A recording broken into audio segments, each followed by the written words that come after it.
सभी साथियों को जय भीम। नमो बुद्धा। तथागत बुद्ध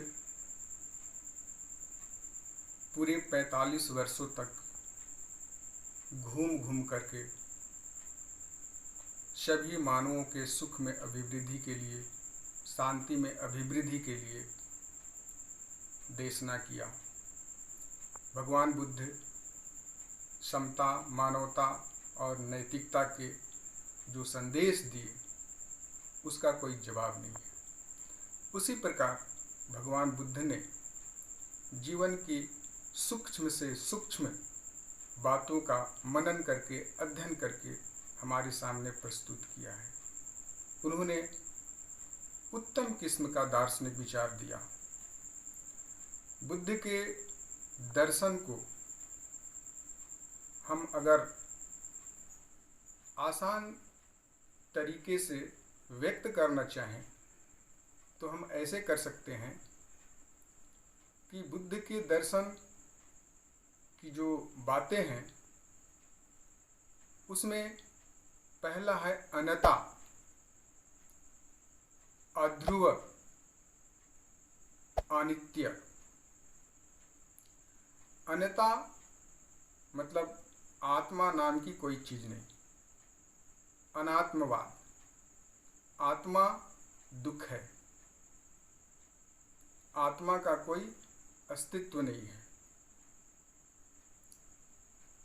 ब्राह्मणी विचारधारा में आत्मा उसी प्रकार कल्पित है जिस प्रकार एक व्यक्ति कपड़ा को बदल लेता है, पुराने कपड़ा को त्याग देता है। उसी प्रकार आत्मा है जो एक शरीर को छोड़ करके दूसरे शरीर को ग्रहण करता है। इसलिए ब्राह्मणी दर्शन में आत्मा के शांति की बात कही गई है। यानी शरीर के मृत्यु के बाद भी आत्मा के अस्तित्व को स्वीकार किया है, जिसके बारे में कोई मान्यता नहीं है, जिसके बारे में कोई प्रमाण नहीं है, जिसका कोई वैज्ञानिक आधार नहीं है। बुद्ध इसको बिल्कुल नकारते हैं। आत्मा के स्थान पर बुद्ध ने मन की बात किया है, माइंड की बात किया है। मन अमूर्त है, आत्मा भी दिखाई नहीं पड़ता, मन भी नहीं दिखाई पड़ता। लेकिन बुद्ध कहते हैं कि मन में जो विचार उत्पन्न होते हैं उसका प्रभाव शरीर पर पड़ता है। मन में जो विचार उत्पन्न होते हैं वही विचार शरीर करता है। विचार के कमांड में शरीर उसका व्यवहारिक रूप देता है। तो मन दिखाई नहीं पड़ने के बावजूद भी वह शरीर पर असर डालता है।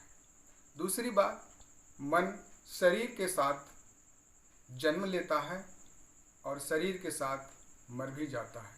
मृत्यु के बाद मन का भी अस्तित्व समाप्त हो जाता है। यही मूल अंतर है कि आत्मा शरीर के मरने के बाद भी रहता है, ऐसी कल्पना है, और मन शरीर के बाद नष्ट हो जाता है।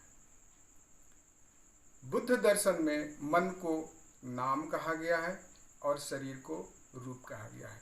ये नाम रूप एक साथ आते हैं और एक साथ इनका अंत होता है। इसलिए बुद्ध कहते हैं कि अगर उत्तम कार्य करना है तो मन में उत्तम विचार लाना चाहिए, और उत्तम विचार आने से शरीर उत्तम कार्य करता है। दूसरी बात है अध्रुव। अध्रुव का मतलब है संसार में कुछ भी अस्थायी नहीं है, संसार में कुछ भी परमानेंट नहीं है। सभी चीजें बदल रहा है, सब में परिवर्तन हो रहा है। हम ये जो कहते हैं कि हम अस्थायी रहेंगे, मेरा धन अस्थायी रहेगा, मेरा दौलत अस्थायी रहेगा, मेरा परिवार अस्थायी रहेगा, मेरा शोहरत अस्थायी रहेगा, ये गलत बात है। इसलिए सब कुछ बदलते रहता है। समय के साथ सब में परिवर्तन होता है, सभी वस्तुओं में चेंजेज होते हैं, और यही प्रकृति का नियम है, यही सत्य है। और तीसरी बात है अनित्य।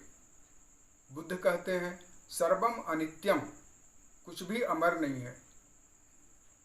कुछ भी शाश्वत नहीं है, सब मरण धर्म है, सब मरणशील है। इसलिए ये जो आत्मा के अमरता का सिद्धांत है, जो ब्राह्मणी धर्म में कहा जाता है कि ये चीज़ें अमर है, वे चीज़ें अमर है, ये गलत बातें हैं। अमर कोई नहीं होता है। अगर इस सिद्धांत को हम अपने जीवन में उतारते हैं तो दुख नहीं होगा, क्योंकि बुद्ध कहते हैं कि जीवन में दुख है, उसकी स्वीकृति हर मनुष्य की होनी चाहिए। अस्वीकृति ही दुख का कारण है। इसलिए यह सत्य है, जीवन का यही सत्य है कि सब कुछ बदलता है और सब कुछ अनित्य है, सब में परिवर्तन होता है और सब कुछ मरणशील है। अगर ये बातें हर किसी को मालूम होगा तो मृत्यु के पहले वह शुभ काम करना चाहेगा, मंगल काम करना चाहेगा, पुण्य काम करना चाहेगा। यही सत्य है, यही जीवन का सत्य है। इसी सत्य को ढूंढते हुए, इसी सत्य को जानते हुए आदमी का पूरा आयु समाप्त हो जाता है। और सत्य यही है कि सब मरण धर्मा है, सब मरणशील है, सब कुछ बदलता है, सब कुछ चेंज होता है।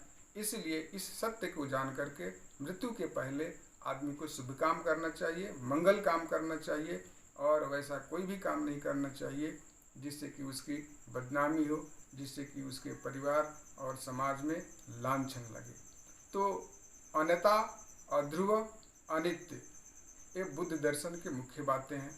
बुद्ध ने और भी बहुत सारे बातें कही है, लेकिन एक जो 3 चीज़ें हैं वो मानव के दैनंदिन जीवन में प्रतिदिन देखने और घटने वाली चीज़ें हैं।